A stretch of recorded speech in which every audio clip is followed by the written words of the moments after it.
ब्रज क्षेत्र में आने वाला भरतपुर, यहाँ की होली ही नहीं सियासत भी रंगों से भरपूर होती है। हर चीज को तड़का लगाना ब्रिज कला का हिस्सा है और सियासत भी यही तड़के वाली होती है। सवाल बस ये है कि महाभारत 2024 में किसकी राजनीति का रंग चोखा होगा और किसका फीका, किसके तड़के का जायका लोगों की जुबान पर चढ़ेगा। नमस्कार, वक्त है पंचतंत्र का। आपके साथ मैं हूं स्वप्निल। बीजेपी ने मौजूदा सांसद का टिकट काटा और रामस्वरूप कोहली को टिकट दी और दोनों प्रचार में जुटे हैं। यहां तक कि रूठी ऋतु बनावत को भी मना लिया गया। इधर कांग्रेस ने संजना जाटव पर दाव खेला और उन्हें विधानसभा वीरों का साथ नहीं मिल पा रहा है, पर संजना पूरी ताकत के साथ मैदान में है। उधर बीएसपी से अंजिला जाटव ने मुकाबले को त्रिकोणीय बना दिया है। अब या तो खेला होगा या किसी के साथ खेल हो जाएगा। आज चर्चा भरतपुर के रण की ही करेंगे। इस वक्त मेरे साथ जुड़ रहे हैं दीपक लवानिया, मेरे सहयोगी, और साथ ही अंजिला जाटव जी, जो कि बसपा की ओर से भरतपुर में प्रत्याशी हैं। आप दोनों का स्वागत करता हूं मैं समाचार प्लस पर। अंजिला जी, आपसे मैं शुरुआत करना चाहता हूं। अंजिला जी, क्या नजर आ रहा है लोगों के बीच में जाने, बसपा को क्या रेस्पॉन्स मिल रहा है, आपको क्या रेस्पॉन्स मिल रहा है? सबसे पहले नमस्कार करूंगी सभी क्षेत्रवासियों को और जो मुझे देख रहा है और सुन पा रहा है। देखिए, लोगों में उत्साह है। इस बार मुझे लग रहा है कि लोग शायद कुछ अलग चुनेंगे। कांग्रेस और बीजेपी हर बार आती है, नए वादे करती है, लेकिन वो वादे कुछ हद तक पूरे होते हैं, कुछ नहीं होते हैं, तो लोग उनसे खफा चल रहे हैं शायद। तो मैं चाहूंगी कि अगर वो मुझसे भरोसा दिखाते हैं और जताते हैं और मेरा साथ देते हैं, समर्थन करते हैं, तो मैं जरूर उनकी जो जो मुश्किलें हैं, जो इस क्षेत्र में विकास अभी नहीं हो पाया है, उसको पूरा करने की पूरी कोशिश करूंगी। आपका एजेंडा क्या होगा? क्योंकि राजस्थान में बसपा को इस नजर से देखा जाता है कि कोई जीत भी आए तो वो बाद में तो कांग्रेस के साथ चला जाता है या कांग्रेस को सपोर्ट कर जाता है। देखिए, ऐसा नहीं है। अब लोग, सबकी सोच अलग अलग है। मैं इस सोच के साथ नहीं हूँ कि मैं आज यहाँ से जीतती हूँ या हारती हूँ तो मैं कोई दूसरी पार्टी ज्वाइन करूंगी, या इस तरीके की मेरी सोच नहीं है। और दूसरी बात, अगर हमें अपने क्षेत्र के विकास के लिए कोई दूसरा कदम उठाना पड़े तो वो मैं उठाऊंगी, क्योंकि मुझे, मेरा मेन मुद्दा है कि मेरे क्षेत्र का विकास होना चाहिए। नहीं, लेकिन अंजिला जी, कहते हैं ना, अकेला चना भाड़ नहीं फोड़ सकता। मैं ये सवाल आपसे इसलिए पूछ रहा हूं क्योंकि बसपा किसी के साथ भी गठबंधन में नहीं गई, न तो विपक्ष के गठबंधन में जुड़ी और न ही सत्ता पक्ष के गठबंधन में जुड़ी है। मान लीजिए कि अगर आप जीत भी जाती हैं तो फिर संसद में भी आपकी राह आसान नहीं रहेगी। आप एक अकेला प्रतिनिधित्व होंगी बसपा से, शायद अगर जीतती हैं तो राजस्थान के जरिए। बिल्कुल हो सकता है ऐसा हो कि मैं अकेली वहाँ संसद में पहुंचूं, अगर लोग मुझे यहाँ से विजयी बनाते हैं। लेकिन मेरा जो मेन मुद्दा रहेगा और मेरा मेन लक्ष्य जो है कि इस क्षेत्र का विकास किसी तरीके से भी हो। जो भी पार्टी यहाँ जीतती है, मैं पूरी अपनी जान लगा दूंगी, पूरी कोशिश मेरी रहेगी यहाँ से मैं जीतूं और लोग मेरे पे अपना भरोसा दिखाएं, जिससे कि मैं यहाँ कुछ काम कर सकूं। तो उसमें बीएसपी मेरा पूरा साथ देगी। ऐसा नहीं है कि हम यहाँ काम नहीं करेंगे। जो काम, जो वादे बाकी पार्टी करती रही हैं, यहाँ काम नहीं होते हैं। अभी भी हम अगर गाँव, और मैं रात गाँव से हूँ, मैं यहाँ देखती हूँ तो ये विकास नहीं है। लाइट यहाँ आती नहीं है, पानी यहाँ आता नहीं है, सड़कों के हाल बहुत बुरे हैं। जो डेवलपमेंट होना चाहिए क्षेत्रों में, गाँवों में, कस्बों में, वो नहीं नजर आ रहा। तो किसी को तो पहल करनी पड़ेगी। चाहे वो हम अकेले शुरुआत करेंगे तो कभी तो काफिला बड़ा होगा ही। तो उसी सोच के साथ मैं अकेले शुरुआत करना चाहती हूँ कि लोग मुझ पर अपना भरोसा जताएं और मुझे अपना साथ दें, तो शायद हम कुछ आगे कर पाएंगे इस उन्नति के लिए। अच्छा, मैं दीपक आपके पास आ रहा हूं। दीपक, इतना तो तय है कि बीएसपी की एंट्री ने मुकाबले को रोचक और त्रिकोणीय तो बना दिया।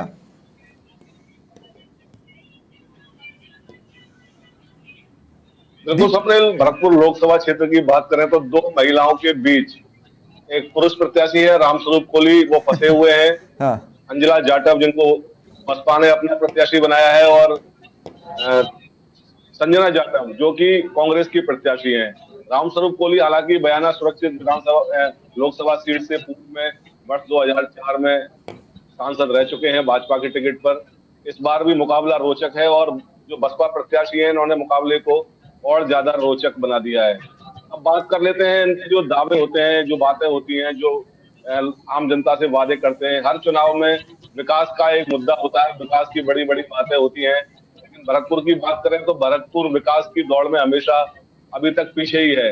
यहाँ की सुजान गंगा उसी स्थिति में जैसे पहले थी। इसके अलावा यहाँ उद्योग धंधे बिल्कुल चौपट पड़े हुए हैं। एनसीआर में शामिल करने के बाद कई समस्याओं ने यहाँ पे जन्म लिया है। एनसीआर का जो फायदा मिलना चाहिए था वो नहीं मिल पाया और समस्याएं लोगों के सामने परेशानी बनकर खड़ी हो गई हैं। तमाम ऐसी समस्याएं हैं जो जिनका सामना यहाँ के लोग करते आ रहे हैं पिछले लंबे समय से। चुनाव में इन समस्याओं का जिक्र होता है। नेता बड़े बड़े वायदे करते हैं, वोटरों से उनको लुभाते हैं, लेकिन चुनाव जीतने के बाद ये सभी वायदों को भूल जाते हैं। इस बार भी यही हो रहा है। सभी नेता, सभी प्रत्याशी अपने अपने क्षेत्र में जाकर जनसंपर्क कर रहे हैं, वहां लोगों को कह रहे हैं कि आपकी समस्याओं का समाधान कर दिया जाएगा, जितनी भी समस्याएं बाकी नहीं रहेंगी।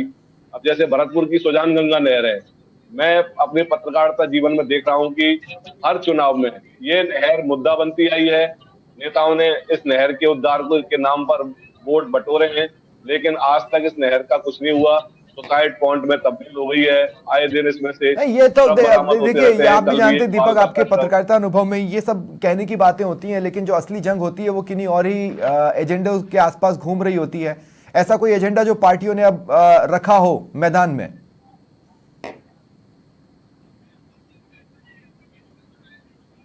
सब विकास की बात करते हैं स्वप्निल, सबका एक ही एजेंडा है कि हम विकास करेंगे। अब विकास वो नजर नहीं आता है। पिछले चुनाव में भी विकास की बात हुई थी। मैं आपको छोटी सी एक बात बताना चाहूंगा। आगरा बीकानेर नेशनल हाईवे है, यहाँ सारस चौराहा है भरतपुर में, जो कि एक तरीके से एक्सीडेंटल पॉइंट बना हुआ है। वहां उस सारस चौराहे पर ओवर ब्रिज बनाने की लंबे समय से बात चल रही थी। कई बार एक्सीडेंट हो चुके हैं, कईयों की जान जा चुकी है, कई घायल हो चुके हैं। वहां अभी तक ओवर ब्रिज नहीं बना है, और यही वजह है कि वहां आए दिन दुर्घटनाएं होती रहती हैं। ये छोटा सा काम है, ये अभी तक पूरा नहीं हुआ। पिछले चुनाव में भी इसका जिक्र हुआ था, इससे पहले वाले चुनाव में भी इसका जिक्र हुआ था, और अब जो चुनाव आया है इसमें भी इसका जिक्र होगा। ठीक है, मैं यहाँ पर अपने दर्शकों को बता दूं कि हमने बीजेपी से भी रामस्वरूप कोहली जी को जोड़ने की कोशिश की, लेकिन वो किसी कार्यक्रम में बिजी हैं, इसलिए वो नहीं जोड़ पाएंगे। कांग्रेस की ओर से भरतपुर में महामंत्री हैं योगेश सिंघल जी, वो मेरे साथ जुड़ रहे हैं। योगेश जी, आपका स्वागत करता हूं मैं समाचार प्लस पर। योगेश जी, कैसा सफर चल रहा है? क्या अपनों का साथ मिल पा रहा है? आपके बहुत से चेहरे तो आपकी बैठकों में नजर ही नहीं आ रहे हैं। देखिए सर, भरतपुर लोकसभा क्षेत्र से जिस प्रत्याशी को हमारी कांग्रेस पार्टी ने उतारा है, वो यही सोच के उतारा है, शिक्षित हैं, युवा हैं, जोशीली हैं, और भरतपुर के विकास में अपना बहुत बड़ा योगदान वो दे पाएंगी। कारण ये है कि भाजपा वाले बहुत लंबे समय से मांगे तो उठाते रहते थे भरतपुर के विकास के लिए, जैसे सारस फ्लाईओवर है, और सड़कों का मामला है, हॉस्पिटल को एम्स में कन्वर्टेड करने का मामला है, आधारभूत समस्याएं बहुत है, लेकिन सिवाय उन्होंने समस्याएं उठाने के आज तक कोई काम नहीं किए। आप ये देखिए, राजस्थान में कौन सा दूर हुई है योगेश भाई? आप भी जानते हैं कि विधानसभा स्तर की समस्याएं बीते 5 सालों में कहां दूर कर पाए आप?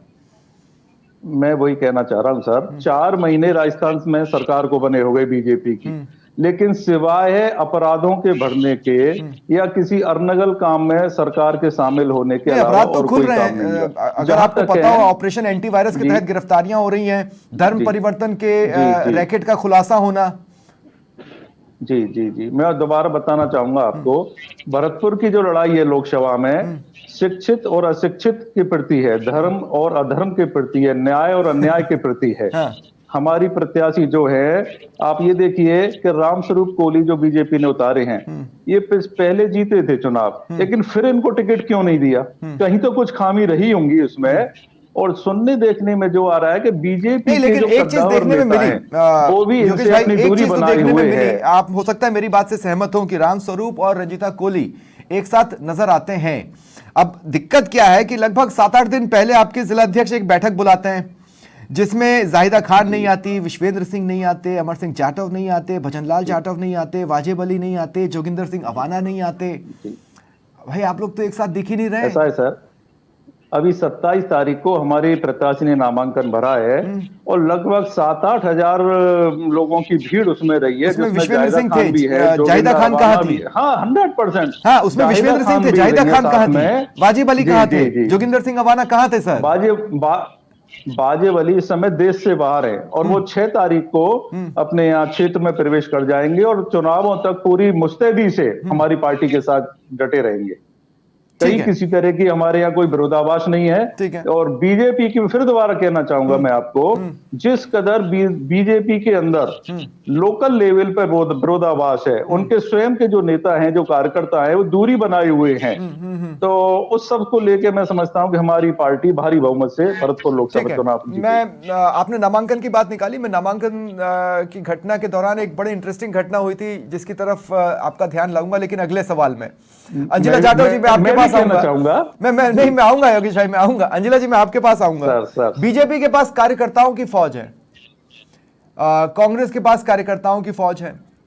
अब बसपा को हर अतिरिक्त मदद की जरूरत पड़ेगी अगर चुनावों में ताल ठोकनी है, मजबूती के साथ खड़ा होना है। आखिर यूपी की बसपा से राजस्थान की बसपा अलग है ना। यूपी में बसपा के पास फौज है, यहां नहीं है। आपको अपने प्रचार के लिए मायावती की भी जरूरत पड़ेगी और भी बड़े चेहरों की जरूरत पड़ेगी। क्या ये कमी महसूस होती है आपको? बिल्कुल, मायावती जी की हमें बिल्कुल जरूरत पड़ेगी और वो हमारे साथ आएंगी। ऐसा नहीं है कि वो हमारे साथ नहीं है, वो जब हम उन्हें बुलाएंगे तो बिल्कुल हमारे साथ आएंगी। और अभी हमारे साथ यहाँ काफी सारे कार्यकर्ता हैं जो अलग अलग फील्ड में लगे हुए हैं, अपने अपने क्षेत्रों में, अपने अपने विधानसभा में लगे हुए हैं। तो ऐसा नहीं है कि हम लोग अकेले हैं, सबका साथ है। और हमें जो आम जनता है वो भी हमें काफी सपोर्ट कर रही है, क्योंकि वो भी अब चाहती है कि शायद थोड़ा बदलाव की जरूरत है। पढ़ा लिखा इंसान आना चाहिए, यहाँ सांसद में जाना चाहिए जो उनका प्रतिनिधित्व कर सके। तो हमें सपोर्ट पूरा है। आपके सामने सबसे बड़ा जो स्पीड ब्रेकर होगा अंजिला जी, जो मैं समझ पा रहा हूं, वो ये समझ पा रहा हूं कि एक तो पार्टी का उतना मैं कहूं कि राजस्थान में उतनी पकड़ नहीं है जितनी कि कांग्रेस और बीजेपी की है। दूसरी बात, दिग्गज चेहरे ऑलरेडी भरतपुर में मौजूद हैं। आपके पक्ष में एक बात जाती है कि आप भी एक लोकल चेहरा हो, लेकिन उस लेवल का नहीं। अब आप छुपी रुस्तम निकल जाएं, आप वो डार्क हॉर्स जिसे कहते हैं वो निकल आएं, या एक ऐसा अंडरडॉग जो अंततः मुकाबला जीत जाए। डेविड वर्सेस गोलायत हो रहा है ये। देखिए, ये सब तो जनता के हाथ में है, जनता जनार्दन है। क्या पता क्या रिजल्ट निकलता है। अभी हम अपनी मेहनत करेंगे, अपने जो जो मुद्दे हैं हमारे, जो जो हम विकास में करना चाहते हैं, वो मैं जनता के बीच में जाके उन्हें समझाऊंगी, बताऊंगी। अगर मैंने इतनी एजुकेशन ली है तो मैं अपनी नौकरी छोड़ के इसलिए नहीं बैठी हूँ कि मुझे यहाँ पर आके कुछ और चीज चाहिए। लेकिन एससी आरक्षित सीट है, एससी आरक्षित सीट है, और बसपा जातिवादी राजनीति के लिए भी जानी जाती है मुख्यतः। मैंने यूपी में भी जर्नलिज्म किया है और मैं जानता हूं कि बसपा के आने के बाद किस तरह के चेंजेस आते हैं। नो डाउट क्राइम को कंट्रोल किया गया, लेकिन हर थानों में एक पर्टिकुलर कास्ट के लोग दिखने लगे। आप उस बैरियर को कैसे तोड़ेंगी? कास्ट तो भरतपुर को अनकंफर्टेबल करता है। एजुकेशन, बिल्कुल, एजुकेशन एक ऐसी चीज है जो कास्ट और हर चीज को तोड़ देती है। अगर लोग एजुकेटेड होंगे, समझदार होंगे, बाहर निकलेंगे, पढ़ाई का यहाँ पर भरतपुर में, तो मुझे ठीक है। कुछ और भी सवाल है, मैं आप सभी का साथ चाहता हूं। हम कास्ट की बात कर रहे थे जिस वक्त मुझे इन लाइव तस्वीरों के लिए जाना पड़ा। दीपक, मैं आपके पास आ रहा हूं। दो चीजें साथ साथ चल रही हैं, एक तो तमाम चुनावी गतिविधियां साथ साथ चल रही हैं, और दूसरा कुछ दिनों पहले शुरू हुआ भरतपुर धौलपुर के जाटों का आंदोलन, जिस पर हम और आप एक डिबेट भी ले चुके हैं। जिस वक्त आंदोलन धीरे धीरे आगे बढ़ रहा था और घोषणा की गई थी कि हम उस डेट से आंदोलन पर बैठ जाएंगे, उन्हें अनसुना कर दिया गया। जाट समाज ने पोस्टर्स बनवाए हैं जगह जगह चिपकाने के लिए। 1 लाख से ज्यादा लोगों के पास जा रहे हैं, अपने समाज के लोगों के हाथों में गंगा जल रखिए, शपथ दिलवा रहे हैं कि बीजेपी को वोट नहीं देना है। ये किस तरह का रंग घोल रहा है इलाके की सियासत में?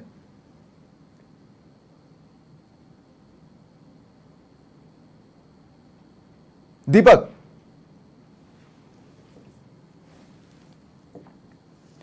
सुन पा रहे हैं दीपक आप? लगता है दीपक तक मेरी आवाज नहीं जा रही है।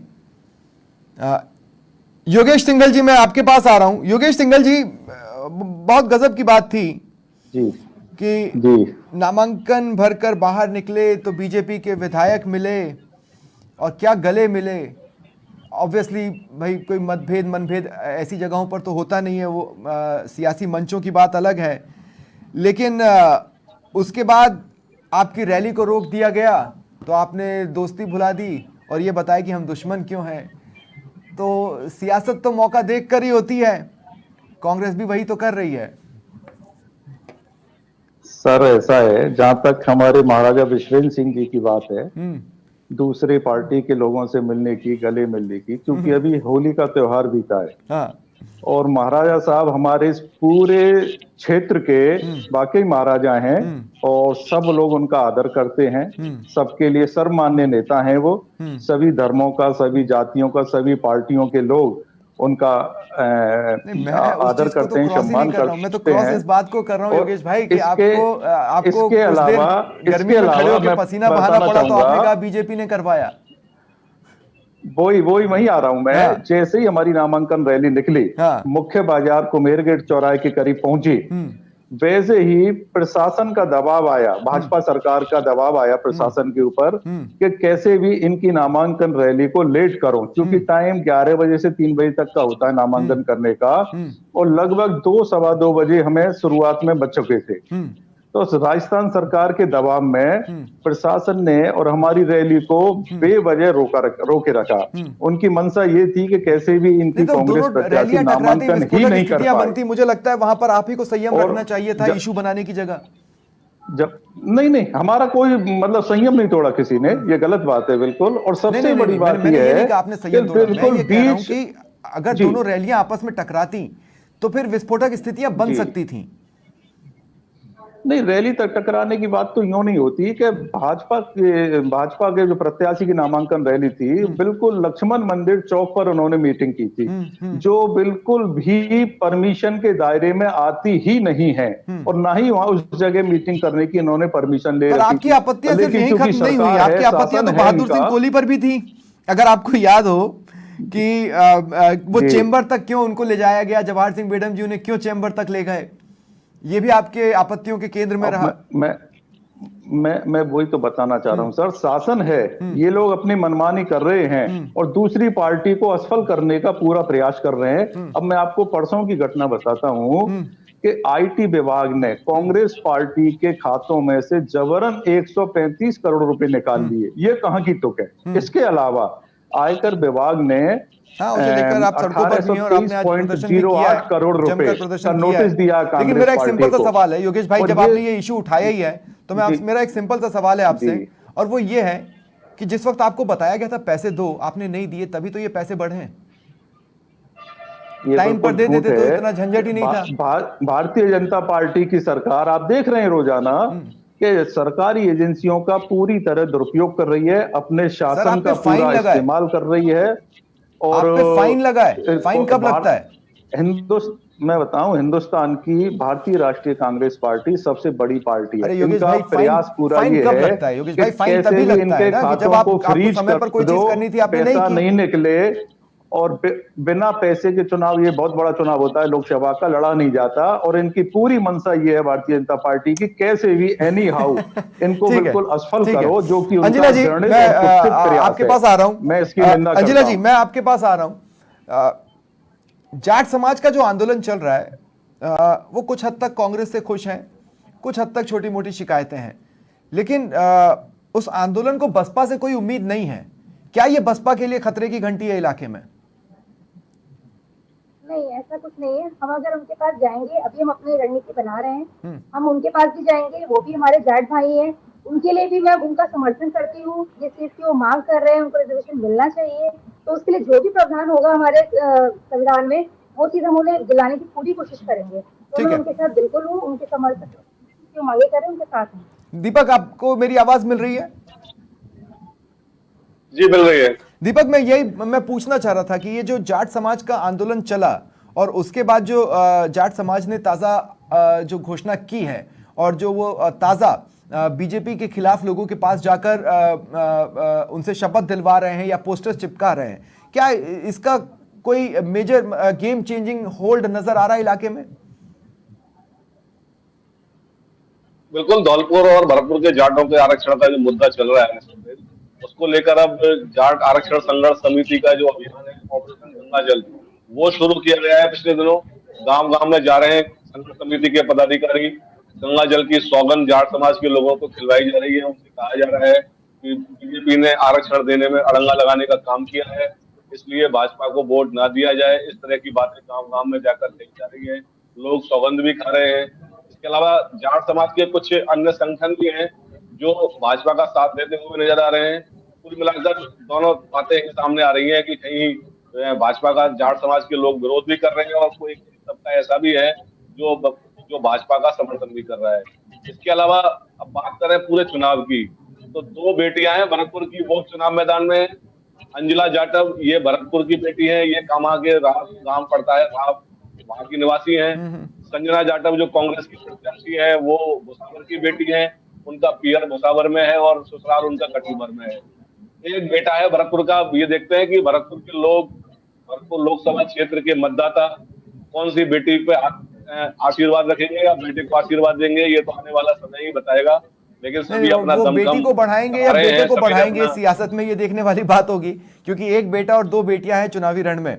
और बेटी बढ़ाओ का जो नारा है वो सियासत की तरफ से आया है, लेकिन जनता देखती है कि बेटी को बढ़ाना है या बेटे को बढ़ाना है, और जनता डिसाइड करती है। असल में सियासत में माई बाप वही होते हैं।